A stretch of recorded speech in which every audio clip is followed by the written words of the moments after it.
આજે આપણે એક પંજાબી શાક જૈન પનીર ભુરજી બનાવીશું। ખૂબ જ આસાનીથી અને માત્ર 10 મિનિટમાં તૈયાર થશે। જો તમને મારી આ રેસીપી ગમે તો વિડીયોને લાઇક કરજો, શેર કરજો અને ચેનલને જરૂરથી સબસ્ક્રાઈબ કરજો। પનીર ભુરજી બનાવવા માટે એક બાઉલમાં મેં અહીં અડધો કપ દહીં લીધું છે। 1/4 ટીસ્પૂન હળદર પાવડર નાખીશું, 1 ટીસ્પૂન ધાણા જીરા પાવડર, 1 ટીસ્પૂન પાઉંભાજીનો મસાલો, 2 ટીસ્પૂન કશ્મીરી લાલ મરચાંનો પાવડર નાખી અને બધી ચીજોને સારી રીતે મિક્સ કરી લઈશું। હવે શાક બનાવી લઈએ। એક જાડા તળિયાની કડાઈમાં 2 ટેબલસ્પૂન તેલને મેં ગરમ કરવા રાખ્યું છે। 1 ટેબલસ્પૂન આમાં બટર નાખીશું। બટરની જગ્યાએ તમે ઘી પણ લઈ શકો છો। તેલ અને ઘી ગરમ થઈ ગયા છે। 1 તેજપત્તું, 1 ટીસ્પૂન જીરું અને 1 ગ્રીન મરચીને બારીક કાપીને નાખીશું।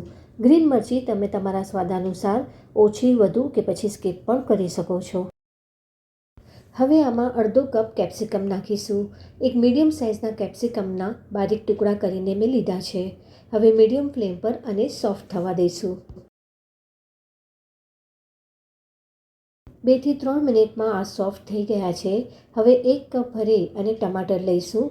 2 મીડિયમ સાઇઝના ટમાટરના મેં બારીક ટુકડા કરીને લીધા છે। સ્વાદ અનુસાર મીઠું નાખીશું અને આને ઢાંકી અને મીડિયમ ફ્લેમ પર આ સોફ્ટ થાય ત્યાં સુધી રાંધી લઈશું।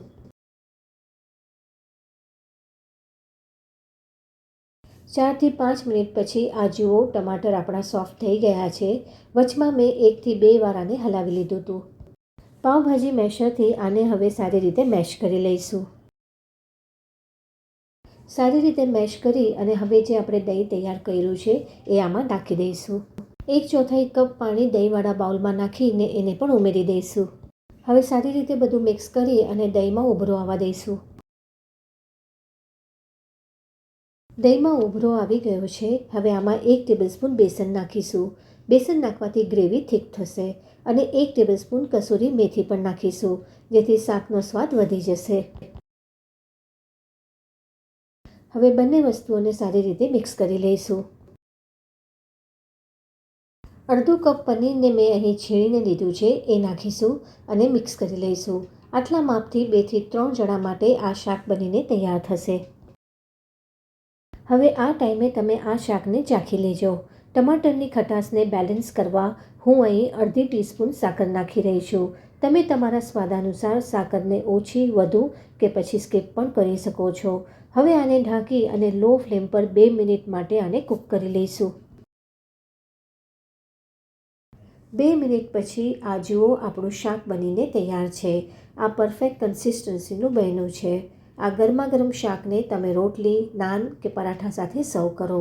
જો તમને મારી આ રેસીપી ગમી હોય તો વિડીયોને લાઇક કરજો, ફેમિલી ફ્રેન્ડ્સમાં શેર કરજો અને ચેનલને જરૂરથી સબસ્ક્રાઈબ કરજો। Thank you.